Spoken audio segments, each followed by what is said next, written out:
Lesson 1. The Atmosphere and Air Pollution. Start with the atmosphere's structure from the surface upward, the troposphere, stratosphere, mesosphere, and thermosphere.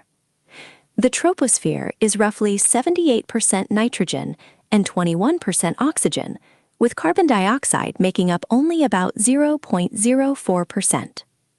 Weather describes short-term atmospheric conditions at a place and time, while climate refers to the long-term average pattern. Sunlight enters and hits the surface. The fraction of incoming solar radiation reflected by a surface is its albedo.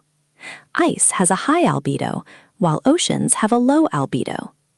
Natural greenhouse gases like water vapor, carbon dioxide, methane, and nitrous oxide absorb and re-emit infrared radiation, warming the lower atmosphere. Sometimes air quality degrades due to primary pollutants emitted directly, like sulfur dioxide from power plants.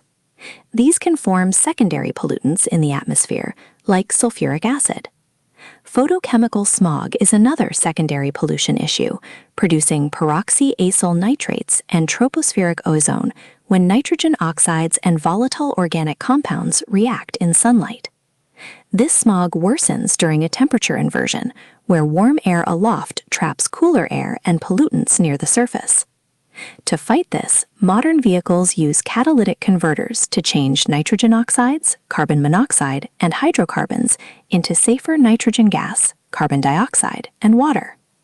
Higher up in the stratosphere, natural ozone forms when UV light splits oxygen molecules, which then combine with oxygen to form ozone and release heat. However, chlorine from CFCs can destroy this ozone because a single chlorine atom catalytically breaks apart multiple ozone molecules while being continuously regenerated.